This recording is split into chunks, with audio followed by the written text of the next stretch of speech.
जय राम जय जय राम, श्री राम जय जय राम, श्री राम जय जय राम। मजिस्ट्रेट जो जजमेंट दे रहा है, फैसला दे रहा है, उसका राग द्वेष नहीं है, फाइल के आधार पर फैसला दे देता है। एक व्यक्ति ने ₹1,00,000 दान किया है और 100 वर्ष बाद, 1000 वर्ष बाद दूसरी जगह पैदा होना है, तो वो किए हुए दान का ब्याज नहीं बढ़ेगा। भगवान कहते हैं उसको मैं ऐसे घर में पैदा कर दूंगा जहां बिना कमाए अरबों रुपया मिल जाए। और जिसने जिंदगी भर पाप किया है, धर्म नहीं करता, यज्ञ नहीं करता, पूजा पाठ नहीं करता, सुरा सुंदरी में सारी संपत्ति लुटा रहा है, अगले जन्म में वो गरीब के घर पैदा होता है, पैसे पैसे के लिए मोहताज होता है, तरसता रहता है। आदत्त दानाच भवे दरिद्री, धर्मशास्त्र का वचन है। दान न देने वाला दरिद्री होता है। वो सुपात्र दानाच भवे धनाढ्य। आपको सुंदरता मिली है किसी पुण्य से, निर्मल बुद्धि मिली है किसी पुण्य से। आप फैक्ट्री के मालिक हो, आप एसी कमरे में बैठ करके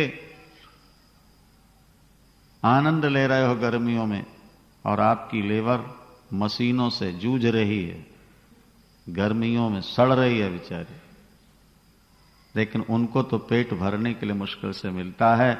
आपको लाखों रुपया महीने का मिल रहा है, आप बैठे बैठे लाखों पा रहे हो, वो सारा दिन परिश्रम करके परिवार का पेट नहीं भर पा रहे। आपको बैठे बैठे जो मिल रहा है, ये आपके परिश्रम का फल है कि भगवान की कृपा का है? क्या मानोगे इसको? और उसके बाद अगर ईश्वर को भूल जाओगे तो वो कभी माफ नहीं करेगा। सुग्रीव दर दर भटक रहा था, ऋष्यमुख पर्वत पर बैठा विचारा कथाएं सुनता है, संतों की सेवा करता है। भगवान राम का दर्शन हुआ, भगवान राम से मित्रता हुई। तुम उपकार सुग्रीव ही कीना और राम मिलाए राजपद दिन। हनुमान जी, भगवान ने पूछा मित्र जंगल में कैसे पड़े हो? रो पड़े सुग्रीव, अपनी सारी राम कहानी सुना दी। भाई ने कैसे ठुकराया, कैसे मारा और कैसे सब कुछ छीन लिया। प्रभु अब तो मैं आपका बन चुका हूं, आपकी शरण आ गया हूं, अब तो कृपा करो, रात दिन आपका भजन करता रहूं। अब प्रभु कृपा करो ये ही भांति, कि सब तज भजन करो दिन राति। प्रभु ने कहा एक बाण से बाली को मारूंगा मित्र, दूसरा बाण नहीं चलाना पड़ेगा। और राम ने बाली को मार दिया। मारने के बाद सुग्रीव को राजा बना दिया, पत्नी वापस दिला दी, तारा भी दिला दी, सारा कोष और खजाना प्राप्त हो गया। सुग्रीव राजा, अंगद युवराज। प्रभु ने मुस्कुराते हुए कहा मित्र आपका दुख तो मैंने मिटा दिया, अब मैं 4 महीने सामने पहाड़ी पर रहूंगा, बीच में आते जाते रहिएगा, सीता की खोज के लिए विचार विमर्श करते रहना है। सुग्रीव ने कहा प्रभु ऐसा कहकर मुझे लज्जित न कीजिए, आपने मुझे सब कुछ दिया है, मैं तो आपके चरणों में ही पड़ा रहूंगा, जब तक सीता की प्राप्ति नहीं होगी तब तक मैं चैन से नहीं बैठूंगा। लेकिन रामायण पढ़ो भैया, 4 महीने बीत गए हैं, वर्षा के दिन, आंधी और तूफान, और सुग्रीव जी महल में है और राम जी पहाड़ी पर हैं, घास की झोपड़ी में। लेकिन एक दिन सुग्रीव राम से मिलने भी नहीं गए हो।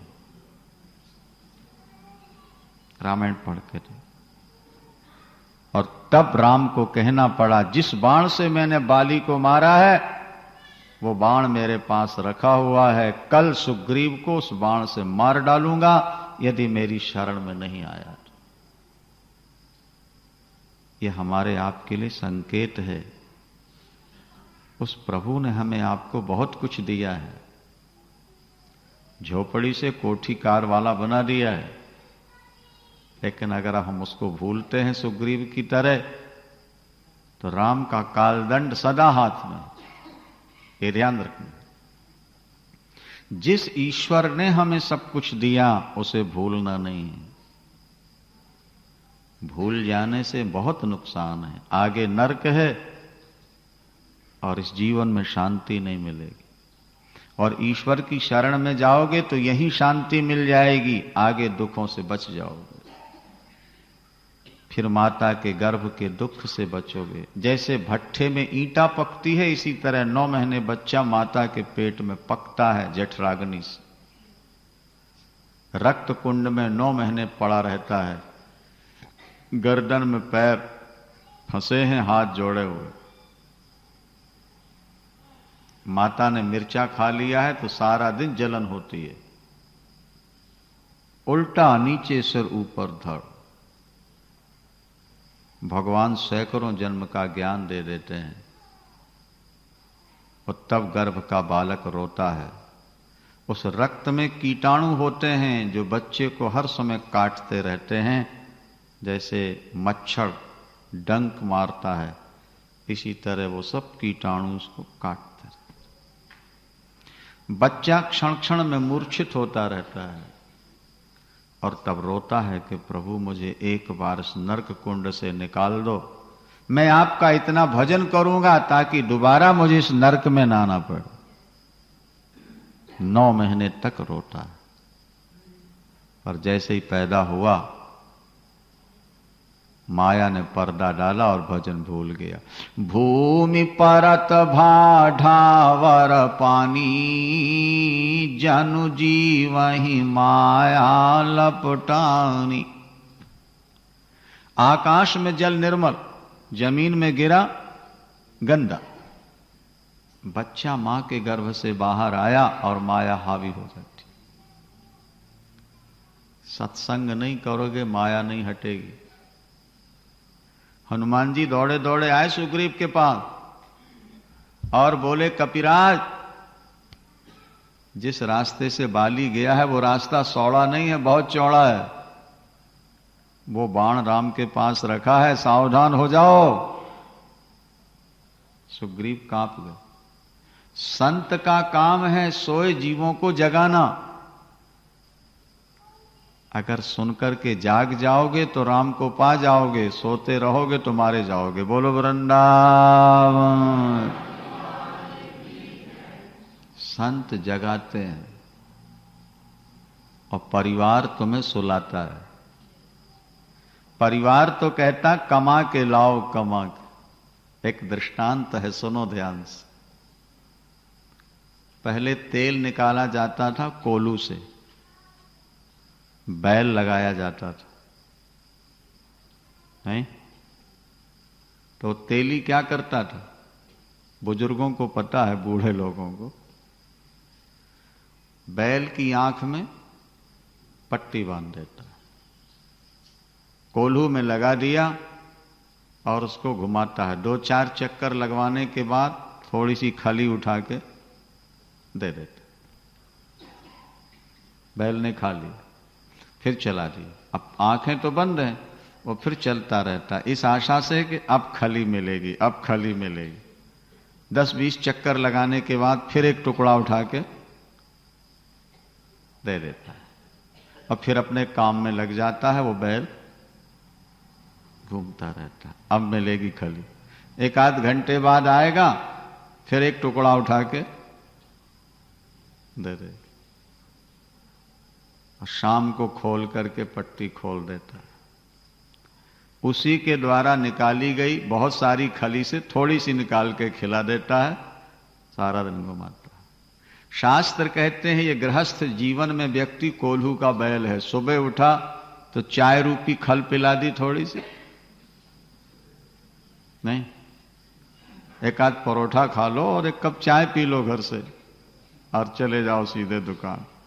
और 12 बजे टिफिन पहुंच जाएगा तो वहीं बैठ के खा लो। शाम को 4 बजे फिर चाय का थर्मस पहुंच जाएगा और रात को आओगे फिर 2-4 रोटी खिला के तुमको सुला देंगे। कोल्हू के बैल की तरह तुम जिंदगी भर कमाते रहो, इनका पेट भरते रहो और मर के 7 मन लकड़ियों में जलकर गंगा जी में बह जाओ। यही जिंदगी है।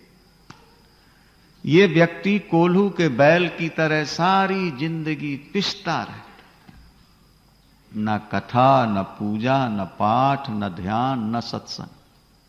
परिवार का प्यार ही आंख की पट्टी है और वासना का सुख ही खली है, और ये जीव बैल की तरह अंधा होकर लगा रहता। जागो, समय आ गया है, ये दुनिया को छोड़ के जाना है, साथ कुछ नहीं जाएगा। बहुत गई थोड़ी रही, नारायण अब चेत, काल चिरैया चुग रही, निष्दिन आयु खेत। ये काल खा रहा। रात्रि में देखते हैं यहां हार श्रृंगार का झाड़ लगा है, पुष्प खिले होते हैं, सूर्य निकलते हैं, थोड़ी सी हवा में सब झर जाते हैं। फिर सायंकाल हुआ, नए पुष्प निकलते हैं, प्रातःकाल फिर झर जाते हैं। इस संसार में नए नए फूल खिलते रहते हैं, झड़ते रहते हैं, फिर नए बनते रहते हैं। कितने लोग दुनिया में पैदा हुए, कोठी, मकान, दुकान, बस इसी चक्कर में मर गए। हाथ में कुछ नहीं गया। सिकंदर के तिजोरी की चाबियां 40 ऊंटों पर लादी जाती थी। बहुत धन था सिकंदर के। उसने हजारों बच्चों को मौत के घाट उतारा, सैकड़ों अबलाओं का शील हरण कराया, हजारों निरपराधियों को मौत के घाट उतार दिया। वो दुनिया का बादशाह बनना चाहता था। उसका ख्वाब, उसका संकल्प पूरा नहीं हो पाया दुनिया का बादशाह बनने का, कि बीमार पड़ा और मर गया। किसी शायर ने उसके कफन पर एक शेर लिखा, उसके कफन पर, इकट्ठे गर जहां के जर, सभी मुल्कों के माली थे, सिकंदर जब गया दुनिया से तो दोनों हाथ खाली थे। कितना कमाओगे भैया, साथ कुछ नहीं जाना। मुट्ठी बांध के आए थे और खाली हाथ जाना। मन फूला फूला फिरे जगत में, कैसा नाता रे। माता कहे ये पुत्र हमारा, बहन कहे वीर मेरा, और भाई कहे ये भुजा हमारी, नारी कहे नर मेरा रे। मन फूला फूला फिरे जगत में, कैसा। एक झटके में प्राण निकलते हैं। अभी हमारे पास पत्र आया अमृतसर की कथा में, हमारे एक शिष्य पुष्प तोड़ रहे थे पूजा के लिए, वृक्ष से, झाड़ से पुष्प तोड़ रहे। पुष्प तोड़ते ही तोड़ते छाती में दर्द हुआ, बढ़ा, वहीं गिरे और प्राण निकला। पानी केरा बुलबुला असमानुष की जात, देखत ही छिप जाएगा त्यों तारा प्रभात। माताओं को पता है इनके यहां गैस का सिलेंडर रखा है ना, गैस खत्म होते होते पता नहीं लगता कि खत्म हो रही है क्या, और अंतिम ऐसी निकलती है कि तवा की रोटी तवे पर रह जाती है, फूंक निकल। इस मनुष्य जीवन में यह भी एक सिलेंडर है जिसमें श्वास रूपी गैस आ जा रही है। अंत तक पता नहीं लगता कब मरना है, और अंतिम श्वास निकल जाती है। व्यक्तियों की हजारों इच्छाएं, कामनाएं अधूरी रह जाती हैं। सामान 100 बरस का, पल की खबर नहीं। और तब पेट पकड़ के माता रोवे, बाह पकड़ के भाई, और लपट झपट के तिरिया रोवे, हंस अकेला जाए। जब लग जीवे माता रोए, बहन रोए खट मासा रे, और 13 दिन तक तिरिया रोवे, फिर करे घर बासा रे। मन फूला फूला फिरे जगत में, कैसा नाता। आज पैसा हो गया है तो कहते हैं विदेशी कार में यात्रा करेंगे। हम सड़क पर निकलेंगे तो लोग हमारी ओर देखेंगे, कौन सेठ जा रहा विदेशी कार में। बाबा तुम मर्सरीज में घूमो या टोयोटा में घूमो या हवाई जहाज की यात्रा कर लो, लेकिन अंतिम यात्रा तो काठ की घोड़ी पर करनी पड़ेगी। क्या अर्थी पर जाओगे, काहे की होती है वो? 4 गजी चर गजी मंगाया, चढ़ा काठ की घोड़ी, और चारों कोने आग लगा दिया, फूंक दियो जस होरी। और हाड़ जरे जस लाकड़ी, कीस जरे जस घासा रे, मन फूला फूला फिरे जगत में कैसा नाता। सोने जैसी काया जर गई। संत कहते हैं जागो, सोने जैसी काया जर गई, को न आयो पासा, कहत कबीर सुनो भाई साधो, छाड़ो जग की आशा रे, मन फूला फूला फिरे जगत में कैसा नाता। तुम तो यहां मेहमान बन के आए थे, मालिक बन के बैठ गए। तुम तमाशा देखने आए थे, खुद ही तमाशा बन गए। तमाशा खुद न बन जाना, तमाशा देखने वालों। ये दुनिया अपनी नहीं है, ये सराय है, सराय। ये रेलगाड़ी का डिब्बा है, स्टेशन आते ही टिकट खत्म होते ही उतरना है। माता देवहूति से कपिल भगवान ने कहा, मां विषयों से मन हटाओ, सत्संग करो और भगवान के ध्यान में डूब जाओ। ध्यान करते करते मन शांत हो जाएगा, मां अखंड शांति मिलेगी। अन्यथा मर के फिर नरक जाना पड़ेगा। पुनरपि जननम पुनरपि मरणम पुनरपि जननी जठरे शयनम इह संसारे खल दुष्टारे, कृपया पारे पाहि मुरारे, भज गोविंदम भज गोविंदम गोविंदम भजो मूढ़मत। माता देवहूति ने बार बार प्रणाम किया, आपने मेरे अंदर ज्योति जगा दी। शरीर में 25 तत्व हैं, 24 प्रकृति के हैं, 5 महाभूत, 10 इंद्रियां, 5 विषय, मन बुद्धि चित्त और अहंकार। ये प्रकृति है। और 25वां तत्व चेतन परमात्मा का स्वरूप है। परमात्मा का चिंतन करते करते आत्मा परमात्मा के साथ एक हो जाती है। जैसे नदी समुद्र से मिलकर समुद्र बन जाती है, इसी तरह जीव ईश्वर से मिलकर ईश्वर बन जाता है। माता देवहूति ने प्रणाम किया है। कपिल भगवान गंगा सागर चले गए। माता देवहूति स्नान करके भगवान का ध्यान करती, चिंतन में डूब गई। धीरे धीरे मन शांत हो गया। अब परमात्मा में ऐसा लग गया कि हटना ही नहीं चाहता।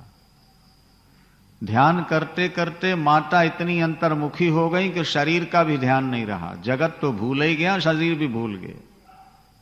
दासियां कपड़ा लपेट दें शरीर में तो ठीक है, मुख में कुछ डाल दें तो ठीक, नहीं तो शाम वो नदी बनकर प्रवाहित हो गई। उनकी आत्मा परमात्मा में मिल गई।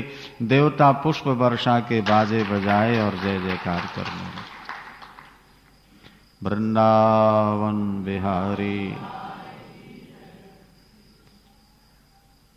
इसके बाद सती चरित्र है और फिर ध्रुव चरित्र है। आप ध्रुव चरित्र सुनिए ध्यान से थोड़ा सा। मनु महाराज के ज्येष्ठ पुत्र, बड़े पुत्र का नाम था उत्तानपाद। उत्तानपाद का मतलब जिसके ऊपर पैर नीचे सिर। हर जीव पैदा होता है नीचे सिर ऊपर पैर, सभी उत्तानपाद है। उत्तानपाद महाराज के 2 पत्नी हैं, सुनीति और सुरुचि। बड़ी पत्नी है सुनीति और छोटी है सुरुचि। सुनीति माने धर्म की नीति और सुरुचि माने मन की इच्छा, मन की रुचि। बड़ी पत्नी सुनीति के जब पुत्र नहीं हुआ तो विवाह दूसरा करा लिया सुरुचि के साथ। व्यक्ति कुछ दिन धर्म का पालन करता है, फल न मिले तो फिर सत्संग में आते आते सिनेमा में जाने लगता है। वृंदावन। ध्यान से बात को सुनेंगे, बहुत संक्षेप में आपके सामने कह देता हूं, विस्तार तो बहुत है।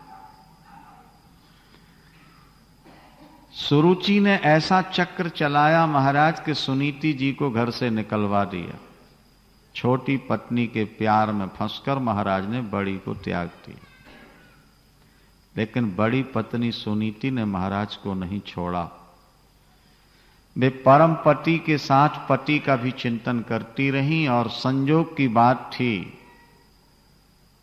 कि गर्भाधान हो गया। बड़ी पत्नी से ध्रुव का जन्म हुआ, छोटी से उत्तम का जन्म हुआ है। सुरुचि को इस बात का बहुत दुख था कि मेरी सौत से पुत्र क्यों हुआ, वो गद्दी का मालिक बन जाएगा। इसलिए उसने महाराज से इस प्रकार की बातें की ताकि बड़ी पत्नी और उससे होने वाले पुत्र के प्रति महाराज के मन में घृणा पैदा हो जाए। ध्रुव 5 वर्ष के हुए हैं, 6ठी वर्षगांठ है। आज पिता के चरणों में प्रणाम कर रहे हैं, लेकिन पिता ने उठाया नहीं। वे छोटी पत्नी के पुत्र उत्तम को गोद में लेकर खिला रहे थे और छोटी पत्नी उनके बगल में सिंहासन पर बैठी हैं। महाराज छोटी पत्नी के बस में हैं। एक बात ध्यान से सुन लीजिएगा, धर्म का पालन करेंगे तो आप फलते फूलते रहेंगे, और मन की रुचि से चलेंगे तो वंश नष्ट हो जाएगा। जो व्यक्ति धर्म और नीति को छोड़ देता है उसका वंश नहीं चलता, 1-2 पीढ़ियों के बाद नष्ट हो जाता। ये समझ, सुरुचि का वंश नहीं चला, सुनीति का ही वंश आगे चला है। उत्तम शिकार खेलने गए, मारे गए, और मां ढूंढने गई, आग लगी, वहां जल गई, क्योंकि अन्याय किया है। ध्रुव को जब नहीं उठाया तो ध्रुव ने स्वयं खड़े होकर पिताजी से कहा, पूज्य महाराज श्री मुझे भी गोद में ले लीजिए, पिताजी मुझे आशीर्वाद दीजिए। लेकिन मानो महाराज ने सुना ही नहीं। और तब छोटी मां ने ताना देते हुए कहा, तू भाग्यहीन है, तूने मेरी सौत के कोख से जन्म लिया है, भाग जा यहां से, तुझे कभी ये गोद नहीं मिलेगी बैठने को, ये सिंहासन भी नहीं मिलेगी। अगर तुझे इस सिंहासन पर बैठना हो, महाराज की गोद चाहिए, तो तप करके मर जा और मेरी कोख से जन्म ले, तब महाराज की गोद मिलेगी। 5 वर्ष के बालक के लिए शब्द बाण का काम करते हैं। जैसे किसी की छाती में बाण चुभ जाए, इसी तरह ध्रुव के हृदय में महान पीड़ा हुई। रोते हुए ध्रुव आकर मां के गले से लपट गए। इतना अधिक रोए कि अपनी वेदना बता नहीं सके। मंत्री पुत्र ने बताया, मां आज सौतेली मां ने ऐसा ऐसा कहा है। माता के धैर्य का बांध टूट गया। पुत्र को बिलखते देखकर मां भी जोर से रो पड़ी। ये सोचकर के बालक ने क्या बिगाड़ा है, इसे क्यों सताया गया। पर रोती हुई मां सुनीति ने कहा, बेटा किसी का अमंगल नहीं सोचना, हमने जो पहले जन्म में कर्म किया है वही हमको भोगने को मिल रहा है। ध्रुव ने पूछा है, मां आप महाराज की पत्नी नहीं हैं क्या, और अगर हैं तो आप बगल में क्यों नहीं बैठती, महाराज आपको क्यों नहीं बैठालते, मैं उनका पुत्र नहीं हूं क्या। नहीं बेटा तुम उन्हीं के पुत्र हो, तो महाराज मुझे गोद में क्यों नहीं लेते, उत्तम को गोद में क्यों बैठाल रखते हैं। मां मुझे पिताजी की गोद चाहिए कहते हुए तड़फ।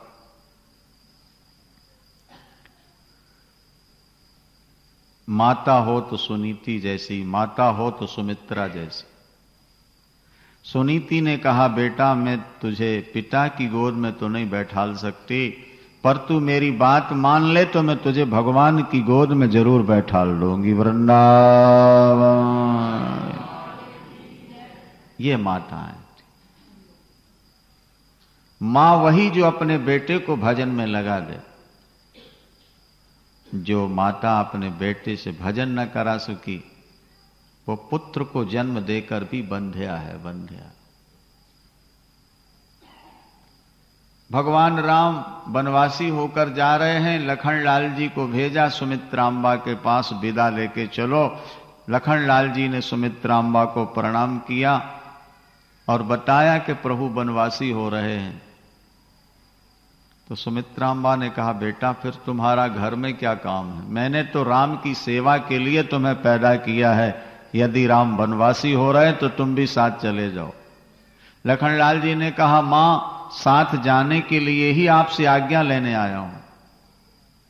मुझसे आज्ञा लेने की क्या जरूरत थी बेटा? बोले, प्रभु ने कहा है कि मां से आज्ञा मांग के चलो। तो सुमित्रा जी ने कहा, बेटा मां तो वहीं खड़ी थी तेरी। सीता मां है, राम पिता हैं। हम और महाराज दशरथ तो एक जन्म के माता पिता हैं। सीता राम तो जन्म जन्मांतर के माता पिता हैं, प्राणी मात्र के। अरे तात तुम्हारी मातु वैदेही, तात तुम्हारी मातु वैदेही, और पिता राम सब भांति स्नेह। तुम्हारे पिता राम, तुम्हारी मां सीता हैं। राम को तुम दशरथ समझ लेना और सिया को सुमित्रा समझ लेना। काम क्रोध लोभ छोड़कर सेवा करो। आज मेरी कोख धन्य हुई ऐसे पुत्र को पैदा करके जो राम के साथ बन जा रहा है। जिसका पुत्र भगवान का भगत न हुआ, पुत्रवती युवती जग सोई, रघुपति भगत जास सुत होई। न तरु बांझ भल बाद बयानी, राम विमुख सुतते हित जानी। वो स्त्री तो वंध्या है अथवा बयानी है, गाय भैंस की तरह। वो तो बंध्या रहती तो अच्छा। भारतीय नारियां अपने पातिव्रत का पालन करती हुई अपने पुत्रों को परमात्मा के चिंतन में लगा देती थीं। इतिहास इस बात का साक्षी है। आज माता सुनीति ने कहा, बेटा अगर गोद चाहिए तो परमात्मा का भजन कर ले, उनकी गोद मिल जाएगी जो कभी छिनेगी नहीं। वृंदावन बिहारी। ध्रुव ने वही कपड़े उतार दिए हैं, माता को प्रणाम किया है और कहा है, मां मेरा अंतिम प्रणाम स्वीकार कर लो। यदि नारायण ने दर्शन दे दिया तो लौट के आऊंगा, और नहीं तो अब मेरा मुख नहीं देख सकोगी। मां जब चरणों में सिर रखा तो आंखों से आंसू टपक रहे थे ध्रुव के। पुत्र वत्सला मां ने उठाकर छाती से लगा लिया, बहुत रोई, विदा किया रोते हुए। हे परमात्मा, मेरे वचनों पर विश्वास करके ध्रुव आपकी शरण में आ रहा है, इसे दर्शन दे देना दीन बंधु। पुत्र एक एक कदम बढ़ता जा रहा है, मां के आंसू टपकते जा रहे थे। दुनिया में दुख बहुत अच्छा है बाबू। व्यक्ति दुखी होता है तभी ठाकुर की ओर जाता है। जिसने जिंदगी में ठोकर नहीं खाई उसे ठाकुर कभी नहीं मिलता, वो ठाकुर की ओर जाता ही नहीं। जिंदगी में हमने ठोकर जो खाई न होती, जिंदगी में हमने ठोकर जो खाई न होती तो मोहन तुम्हारी याद कभी आई न होती। ये ध्रुव जी जा रहे हैं, रास्ते में देवर्षि नारद मिले। उन्होंने परीक्षा ली। पहले तो ये कहा कि बेटा तुम बच्चे हो अभी 5 वर्ष के, जंगल का जानवर ही तुम्हें खा जाएगा, लौट जाओ, जवानी में भजन करना। ध्रुव ने कहा, देवर्षि जी जवानी मिलेगी, बुढ़ापा मिलेगा, इसकी क्या गारंटी है? फिर मैं संकल्प लेकर निकल पड़ा हूं, या तो दर्शन करूंगा नहीं शरीर छोड़ दूं। देवर्षि नारद समझ गए ये बालक दृढ़ प्रतिज्ञ है, इसकी प्रतिज्ञा दृढ़ है। सिर पर हाथ रखा और बोले, बेटा माता ने जो रास्ता बताया है वही कल्याणकारी है, जाओ, लेकिन दीक्षा ले लो हमसे। बिना गुरु से मंत्र लिए जपना नहीं चाहिए। किताब का लिखा मंत्र सफल नहीं होता, गुरु से प्राप्त मंत्र ही चेतन होता है। वहीं बैठाल के देवर्षि नारद ने द्वादशाक्षर मंत्र का उपदेश दे दिया और कहा, इस मंत्र को श्रद्धा से जपा जाए तो 7 दिन में देवताओं के दर्शन होने लगते हैं। पुमान पश्यत खेचराम। नारद जी उपदेश देकर चले गए। ध्रुव जी यमुना किनारे पहुंचे। उस रात्रि व्रत रहे, प्रातःकाल यमुना स्नान किया। बालू में भगवान की मूर्ति बना करके यमुना जल से स्नान करा दिया। वहीं के पुष्प तोड़कर चढ़ाए, फल तोड़कर भोग लगाए और फल खा करके भजन करने के लिए खड़े हो गए। आज फल खा लिया है, 3 दिन तक यूं खड़े हैं। नाम बराबर निकल रहा है, आंखों से आंसू गिर रहे हैं। प्रार्थना चल रही थी, प्रभु मैं पढ़ा लिखा नहीं हूं, स्तुति पूजा जानता नहीं। जैसे बालक की तोतली भाषा पर माता पिता प्रसन्न हो जाते हैं, इसी तरह मेरी प्रार्थना पर आप प्रसन्न हो जाओ। मैं ठुकराया हुआ हूं, दुखों से सताया हुआ आपकी शरण में आया हूं, प्रभु मुझे अपना लो। बहुत रोए ध्रुव जी। 3-3 दिन के बाद एक दिन कैठा बेर खा लेते हैं और एक पैर से खड़े होकर भजन करते हैं। दूसरे महीने में 6 दिन के बाद सूखे पत्ते खाते हैं और जल पी करके फिर भजन में लगे। 6 दिन बाद एक दिन। तीसरे महीने में 9 दिन के बाद एक दिन केवल यमुना जल पीते हैं और खड़े रहते हैं। चौथे महीने में 12 दिन के बाद एक दिन केवल श्वास ले लेते हैं एक बार और खड़े रहते। 5वें महीने में प्राण वायु को ब्रह्मांड में चढ़ा लिया। 6ठे महीने में तप का तेज ऐसा प्रकाशित हुआ कि सारा ब्रह्मांड कांपने लगा। देवता मिलकर भगवान की शरण में गए, प्रार्थना की, प्रभु उस समय ब्रह्मांड कांप रहा है।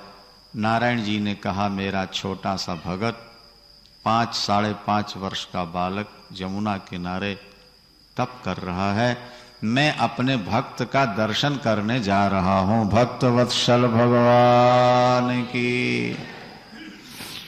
भगवान भक्त का दर्शन करने आ रहे हैं। जैसे पुत्र वत्सला मां अपने बेटे को देखने के लिए दौड़ पड़ती है, जैसे गाय बछड़े के लिए दौड़ पड़ती है, इसी तरह नारायण जी बैकुंठ से अपने भक्त ध्रुव का दर्शन करने के लिए गरुड़ पर दौड़ पड़े, चल पड़े। यमुना किनारे आए। चतुर्भुज नारायण शंख चक्र गदा पद्मधारी प्रभु ध्रुव के हृदय में प्रकट हो गए। परमानंद हुआ, आनंद में डूब गए ध्रुव जी भगवान का दर्शन करके। लेकिन 1 मिनट के बाद फिर भगवान अंतर ध्यान हो गए, छुप गए। ध्रुव ने आंख खोल के देखा, सामने भगवान खड़े हैं। देवता पुष्प बरसा रहे हैं, बाजे बजाकर जय जयकार कर रहे हैं। ध्रुव जी की एक एक इंद्री ललचा गई भगवान से मिलने के लिए। आंखें चाहती हैं दर्शन करती रहें, कान चाहते हैं प्रभु कुछ बोल दें, सिर चाहता है चरणों में झुक जाऊं, और वाणी चाहती है कुछ स्तुति कर। सोचने लगे, बिना पढ़ा लिखा स्तुति कैसे करूंगा। और इच्छाएं तो पूरी हो सकती हैं, लेकिन स्तुति वाली इच्छा पूर्ण नहीं होगी। भगवान ने उसी समय शंख गाल में छुबा दिया, समस्त ज्ञान राशि हृदय में प्रकट हो। कबीर दास जी, सूरदास, तुलसीदास, गुरु नानक देव, मीरा, नरसी, ये किसी कॉलेज में पढ़ने नहीं गए भैया, इनके अंदर ही से ज्ञान फूट पड़ा। भजन करते करते जब हृदय शुद्ध होता है तो ज्ञान अंदर से प्रस्फुटित होता है। जैसे चश्मा निकलता है ना, ट्यूबवेल में जब पानी निकलने लगता है, अंदर से ज्ञान प्रकाशित।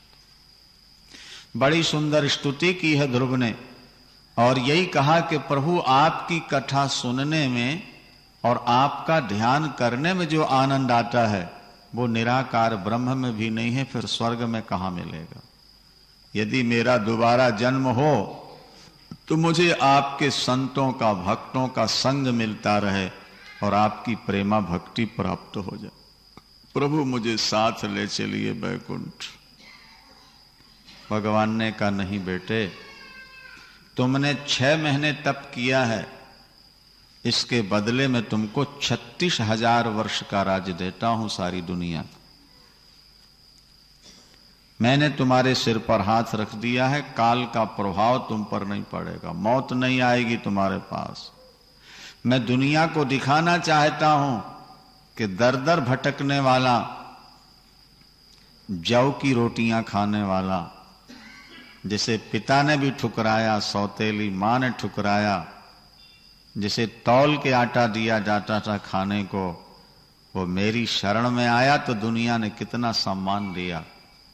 जाओ, इसी शरीर से हम तुमको बैकुंठ बुलाएंगे, तुमको शरीर नहीं छोड़ना पड़ेगा, लेकिन अभी वापस जाओ। प्रभु चले गए, ध्रुव जी वापस आए।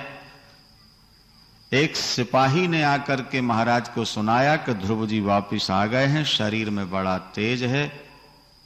कहा तो महाराज ने सभा में उठाया नहीं था, आज संदेश देने वाले को 9 लाख का हार उतार के पहना दिया। तुमने मेरे बेटे के आने का समाचार सुनाया। दौड़ते दौड़ते गए और ध्रुव की माता सुनीति के चरणों में गिरने लगे। सुनीति, तुम महान सती हो, ऐसा पुत्र पैदा किया जो मुझसे पहले भगवान का दर्शन करके आ रहा है।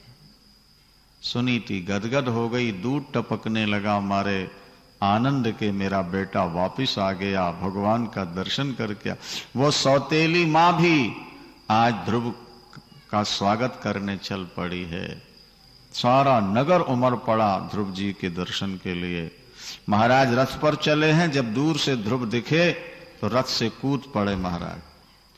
ध्रुव आगे बढ़ के प्रणाम करना चाहते थे कि बीच ही में उठा लिया, उठा के छाती से लगाया। महाराज ने बहुत रोए, अपने आंसुओं से ध्रुव को नहला दिया, ये कहते हुए, बेटा मुझे क्षमा कर देना, मैंने अपने धर्म का निर्वाह नहीं किया, तू लायक पुत्र निकला, पिता से पहले भगवान का दर्शन करके लौट रहा है, मुझे माफ कर दे बेटा, माफ कर दे। जब रोए तो ध्रुव ने कहा, पिताजी अगर दुनिया में ठोकर न लगे तो ठाकुर कैसे मिले, आपकी कृपा से ही सब कुछ हुआ है। सौतेली मां ने कहा, बेटा तेरी आयु लंबी हो, मुझे माफ करना, मैंने तुझे ठुकराया था। तो ध्रुव ने कहा, मां तुम्हारी ठोकर ने मुझे ठाकुर मिला दिया। बोलो वृंदावन। सारे समाज ने, यहां लिखा है, यश्य प्रसन्नो भगवान गुणैर मैत्रादि हरि तस्मै नमन्ति भूतानि निम्न माप इव स्वयं। जिस पर भगवान प्रसन्न हो जाते हैं, सारी दुनिया उसके चरणों में झुक जाती है। जैसे गड्ढे में बिना बुलाए पानी भर जाता है, इसी तरह भगवान प्रसन्न हो जाए, दुनिया तुम्हारी अपनी बन जाती है। ईश्वर को प्रसन्न करने का प्रयास करो। ईश्वर प्रसन्न हो गया, सब कुछ मिल गया, कुछ बाकी नहीं रहा। ध्रुव ने 36,000 वर्ष राज्य किया भागवत के आधार, और वृद्धावस्था नहीं आई, कोई रोग नहीं लगा, क्योंकि प्रभु ने स्पर्श कर दिया था। अंत में अपने बेटों को राज देके ध्रुव जी सीधे बद्रीनाथ गए 36,000 वर्ष बाद। और तप कर रहे थे, विमान आया।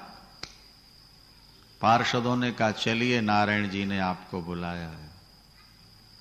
जब ध्रुव जी ऋषियों को प्रणाम करके बैठने लगे विमान पर, तो भागवत में लिखा है कि मृत्यु देवता आ गए जो दुनिया को खाते हैं। उन्होंने प्रणाम किया ध्रुव जी को और कहा, मैं आपको खाने नहीं आया, मैं आपकी चरण धूलि पाके पवित्र होने आया हूं। सिर झुका दिया ध्रुव जी ने, मृत्यु देवता ने, और ध्रुव जी से कहा मेरे सिर पर पैर रख के आप सीढ़ी बनाकर मेरे सिर को पैर रख के आप विमान पर बैठ जाओ, आपके चरणों की धूलि सिर पर गिरेगी, मैं पवित्र हो जाऊं। मृत्यु मूर्धनि पदम दत्वा, मृत्यु के सिर पर पैर रख के ध्रुव जी विमान पर बैठ गए। विमान आकाश में उड़ा, देवता पुष्प वर्षा के बाजे बजाए और जय जयकार की। माता सुनीति ध्रुव से भी ऊपर विमान पर बैठी हुई लक्ष्मी जैसा रूप बना के वैकुंठ जा रही हैं। ये उत्तरी ध्रुव जिसे आज वैज्ञानिक कहते हैं, ये वही हैं। सूर्य, चांद, सप्त ऋषि, तारागण, ये सब ध्रुव की परिक्रमा करते हैं, जैसे अपन लोग भगवान की परिक्रमा करते हैं। भागवत में लिखा है कि जो इन कथाओं को सुनते हैं उनके पाप कटते हैं, उन्हें भगवान की प्रेमा भक्ति मिलती है, उनका जीवन धन्य धन्य हो जाता है। धर्म की अधर्म का प्राणियों में, विश्व का, गोहत्या, गौ माता की, हर हर। श्री बांके बिहारी लाल की। स्वयंभू मनु की तीसरी पुत्री प्रसूति थी, जिनका विवाह भगवान दक्ष प्रजापति से हुआ। उनसे 16 कन्याएं पैदा होती हैं। 13 धर्म को ब्याही गई, एक अग्नि को, एक पितरों को और एक भगवान शंकर को। पार्वती अम्बा का प्रथम रूप सती है। दक्ष की पुत्री सती के रूप में है। उनके संतान नहीं हो पाई और पिता के यज्ञ में उनको जलना पड़ा था, इसलिए कि ससुर दामाद में आपस में वैर हो गया, द्वेष हो गया। भगवान सुखदेव जी से परीक्षित जी ने प्रश्न किया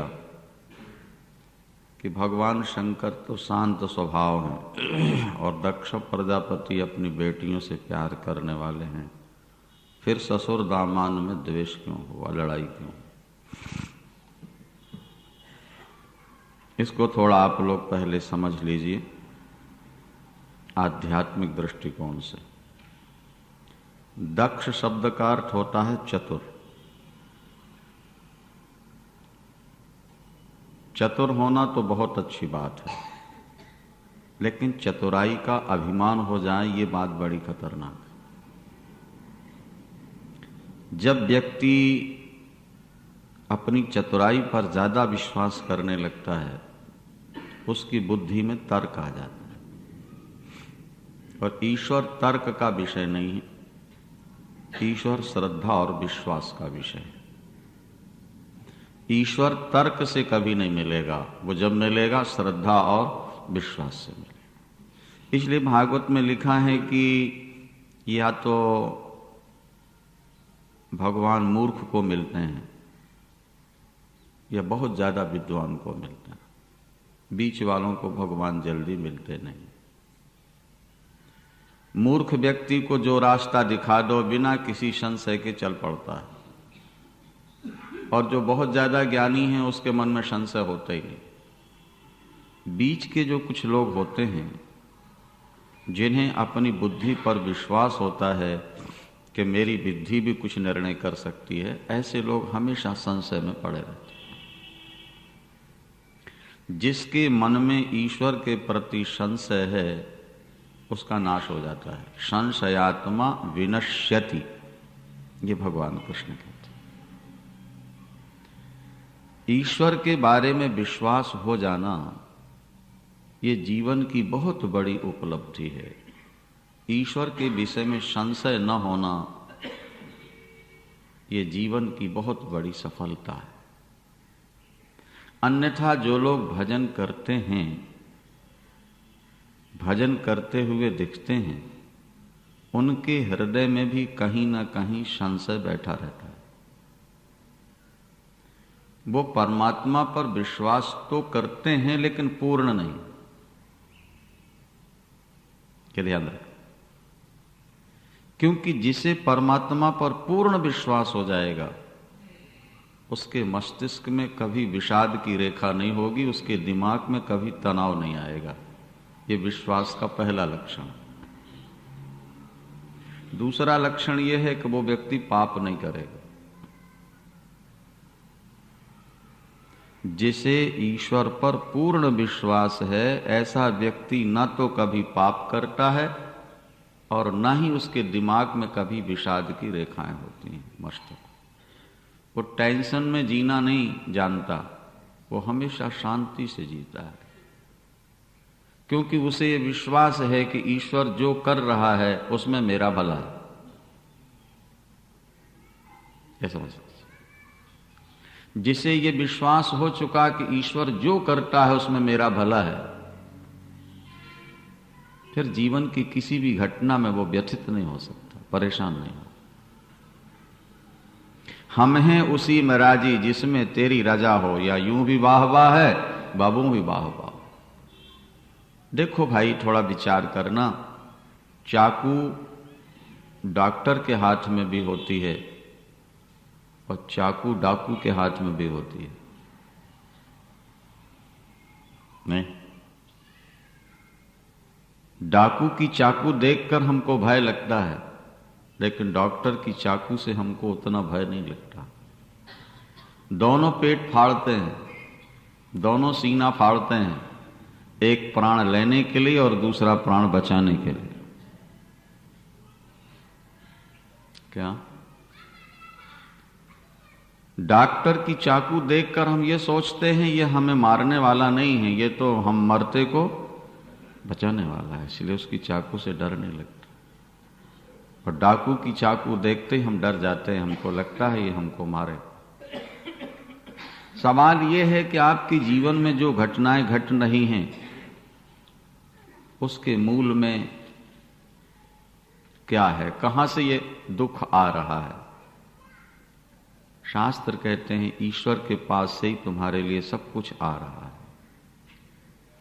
जब ईश्वर के यहां से ही तुम्हारे लिए दुख और सुख आ रहा है कर्मानुसार, तो परमात्मा डाकू है या डॉक्टर है, ये बताओ। हाँ जी, ऐसा मानते हो? पूरा विश्वास है ऐसा? पूर्ण विश्वास। अगर ऐसा पूर्ण विश्वास हो जाएगा तो फिर आप जीवन में शांति से जीना सीख लोगे। फिर आपके जीवन में तनाव टेंशन कभी नहीं रहे। प्रभु जो कर रहे हैं वो हमारी भलाई के लिए कर रहे हैं। एक बच्चे के पैर में फोड़ा हो गया, डॉक्टर कहते हैं जल्दी ऑपरेशन कराओ नहीं सेप्टिक हो जाएगा। मां दिखाने गई थी, डॉक्टर कहता देर मत करो। मां वहीं मेज पर लिटा देती है बेटे को, अपने दिल को पत्थर बनाकर अपने बेटे के हाथ पैर पकड़ती है। बेटा चीखता है, डॉक्टर फोड़ा चीरता है, बेटा चीख रहा है। मां को भी पीड़ा हो रही है, लेकिन मां ने इस समय अपना दिल पत्थर बनाया हुआ है।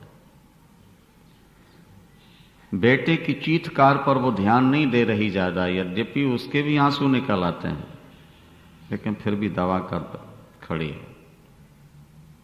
इसलिए कि अगर थोड़ी देर ये दुख सह लेगा तो सदा के लिए दुख से मुक्त हो जाएगा, और यदि थोड़ी देर दुख न सह पाया तो जीवन से हाथ धो बैठेगा। रामायण में लिखा है कि जीम शिशु तान प्राण होय गोसाई, और मातु चिराव कठिन की नाई, जदपि प्रथम दुख पावई, रोवय बाल अधीर, व्याधि नासहित जननी, गणति न शो शिशु पीर, तिमि रघुपति निज दास कर, और हरहि मान हित लाग, तुलसीदास ऐसे प्रभु ही कस न भजो भ्रम त्याग। ध्यान। वो पुत्र वत्सला माँ जिस समय बेटे का ऑपरेशन करा रही है, वो नादान बच्चा समझता है माँ मेरे साथ अन्याय कर रही है, एक डॉक्टर से मुझे पीड़ा दिला रही है। लेकिन माँ समझती है कि मैं पीड़ा दिला रही हूं या मिटा रही हूं। इसी तरह जब हमारे जीवन में कोई कष्ट आता है, हमको लगता है ईश्वर हमारे साथ अन्याय कर रहा है, पर वो तो ईश्वर ही जानता है कि वो अन्याय कर रहा है या तुम्हारे साथ न्याय कर रहा है।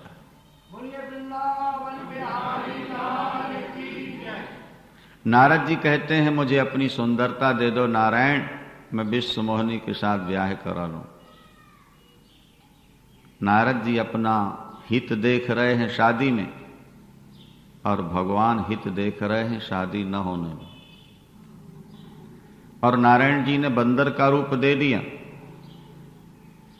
जब नारद को मालूम पड़ा तो बहुत बिगड़े, बड़ी गालियां सुनाई भगवान विष्णु को, श्राप दे दिया, तुमने मुझे बंदर की शक्ल दी है, बंदर ही तुम्हारी सहायता करेंगे।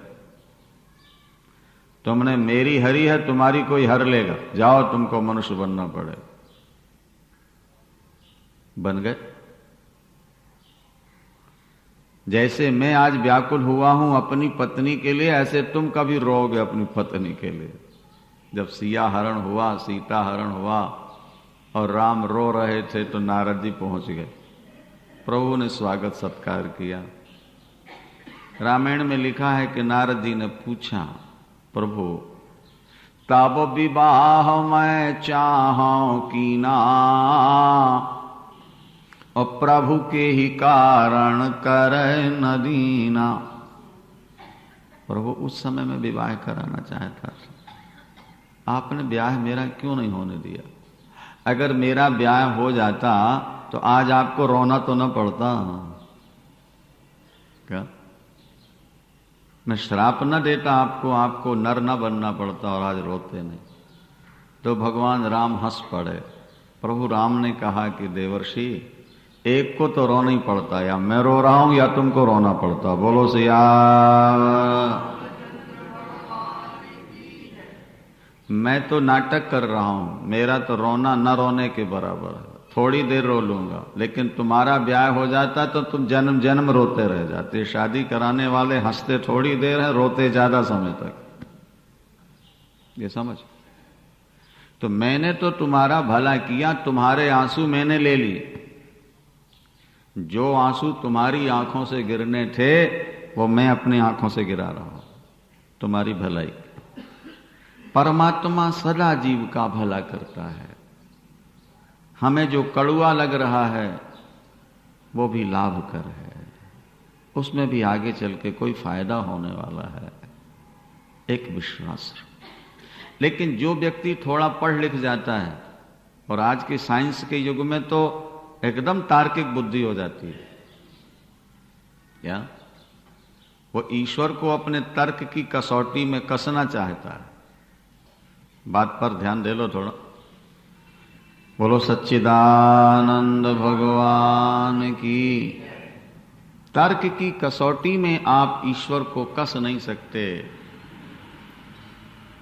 सती और दक्ष की बात मैं आपसे कह रहा था, भागवत में ही है। दक्ष माने चतुर, जिसको अपनी बुद्धि पर नाज है, उसकी बेटी है सती। बेटी माने बुद्धि। जो व्यक्ति चतुर होता है उसकी बुद्धि में तर्क ज्यादा होता है। और देखो सती के मन में तर्क आया और परिणाम क्या हुआ। भगवान शंकर एक बार कैलाश से चलकर दंडकारण्य आए सत्संग करने के लिए। एक बार त्रेता युग माही, और शांभु गए कुंभजरी सिपाही। संग सती जग जननी भवानी, के ऋषि पूजे अखिलेश्वर जानी। और राम कथा मुनि वर्य बखानी, सुनिय महेश परम सुख मानी। कैलाश से उतर करके भगवान शंकर आए हैं दंडकारण्य। किस लिए? रामायण सुनने के लिए। अगस्त ऋषि रहते हैं दंडकारण्य में। अगस्त जी ने भगवान शंकर का स्वागत किया।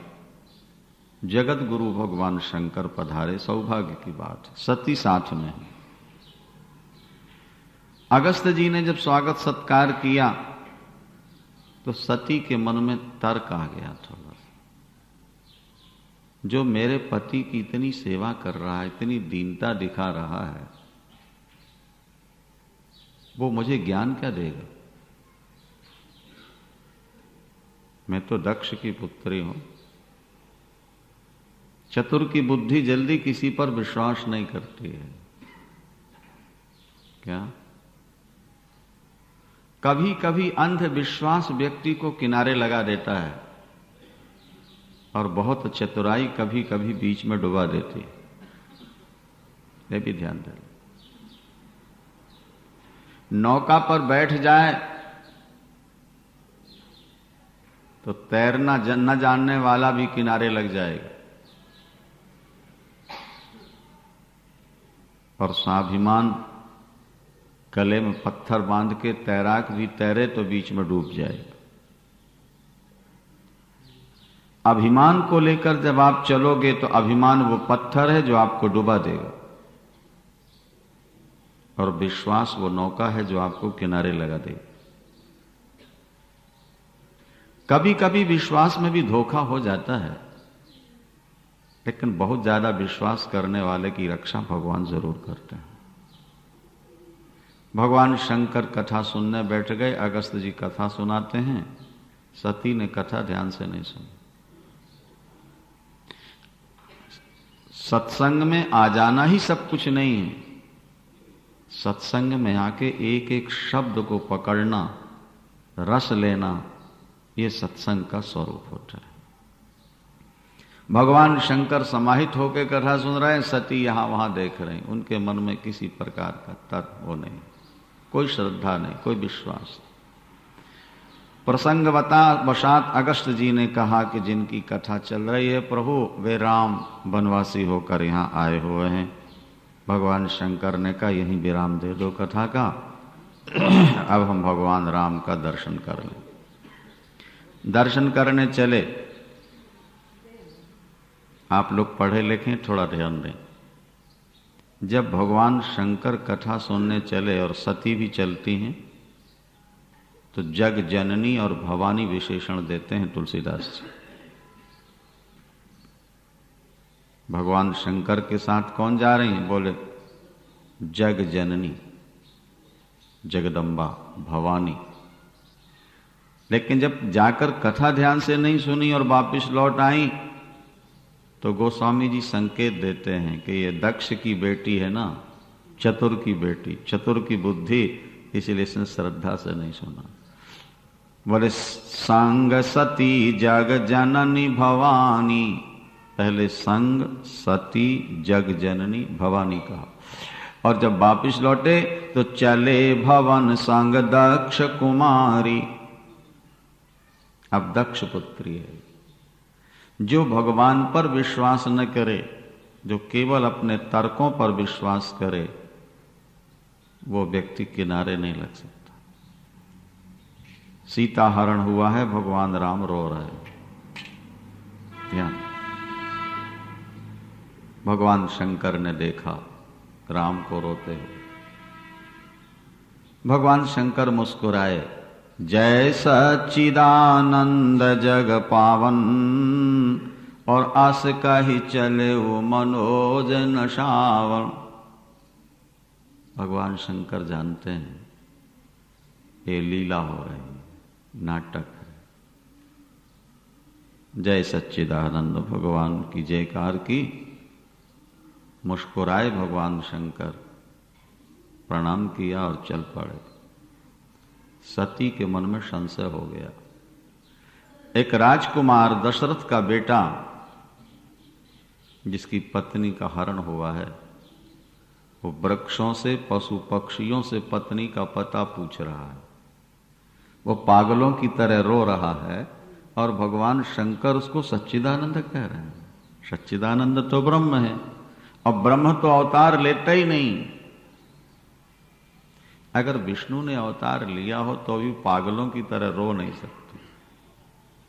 भगवान शंकर ने कहा, देखो प्रिय, जिनकी मैंने कथा सुनी और अगस्त जी को जिनकी भक्ति मैंने प्रदान की, सोई मम इष्ट देव रघुवीरा और सेवत जाहि सदा मुनि धीरा। ये मेरे इष्ट देव प्रभु राम हैं, विश्वास कर। ये नाटक कर रहे हैं, सती को विश्वास नहीं हुआ। हमने कहा ना कि पढ़ा लिखा व्यक्ति जल्दी भगवान पर विश्वास नहीं करता, एक बड़ी समस्या है। वो काल्पनिक उपन्यास पढ़ ले, वो काल्पनिक पिक्चर देख ले, विश्वास कर लेगा, लेकिन गीता रामायण पर वो विश्वास नहीं करता, उसमें अपनी बुद्धि की टांग लगाता रहता। ये कैसे, ये क्यों, ये क्यों। अरे जब तुम संसार की दूसरी किताबें काल्पनिक पढ़कर के मनोरंजन करते रहते हो, तो भगवान की कथा सुन के तुम्हें संशय करना चाहिए। साहित्य को गणित की दृष्टि से नहीं पढ़ा जाता, गणित में बारीकी होती है। साहित्य तो एक मन में भाव पैदा करने के लिए होता है, लीलाएं तो मन में भाव पैदा करने के लिए होती हैं वो, लेकिन चूंकि परंतु वाली नहीं हुआ करती। अगर तुम साहित्य को गणित की दृष्टि से सुनोगे, पढ़ोगे, तो रस चला जाएगा, नहीं समझ में आएगा।